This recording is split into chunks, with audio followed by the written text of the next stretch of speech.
Takulandirani ku AMTV Malawi kuchimake kwa nkhani zenizeni. Ngati nkhani imeneyo kuno kulibe, dziwani kuti nkhani imeneyo ndi yabodza.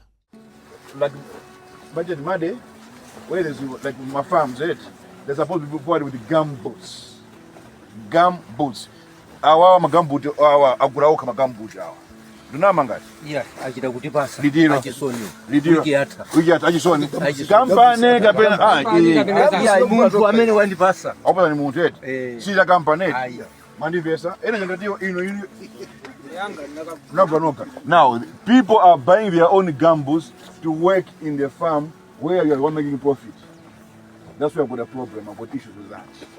You know? And toilet, madi za chimbuzi, chiulo chimbuzi kunoko? Anakuza mchani kana chimbuzi, kuti mtoto kutiko. Patatu zakuti 50 hectares ili yose baka chimbuzi chimozi. Mukudziwa pena zozo ngati? Pangani ya chimbuzi, munauzidwa kuti chani?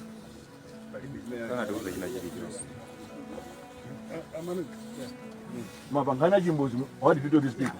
In fact, nkhani ya chimbuzi tinakumbako selected fields. Yeah? But unfortunately they were vandalized. Business inakwa and panova we Mapumba zimbuzi, mapumba zimbuzi zo at what interval? Timakumba ati select fields. How many interval, how many distances? About 50 hectares or so. Per toilet? Yeah. Some selected. Manos na kwa so bengo toilet? Is Is there any functional toilet? Which go on panopa. Chimbuzi. Yeah, ndimvula hii Ndeuti enough now. You are saying one toilet per 50 hectares.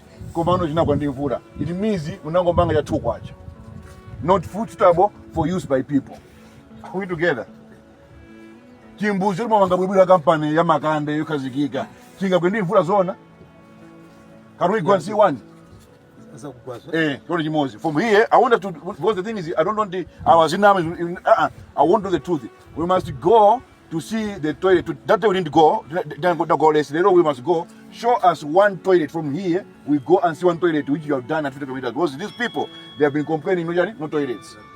So there's no toilet in this estate. That is established. Whether Jinago or not, there's no toilet. But we want to go and see one from here. Number 2. Agudi madzi umabwera kuti abauza uri kundima zoti mzamwe chilungamo tiveka amene chakana ba madzi akumwa matunga kuti chisibe cha kampani chanu cha ndani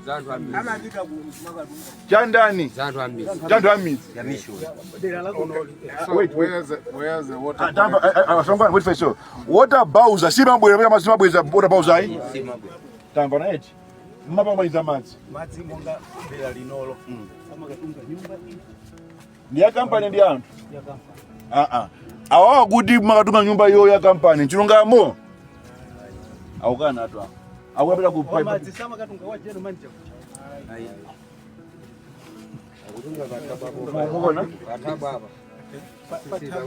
Pashibi, bachali chabo mwaona somano?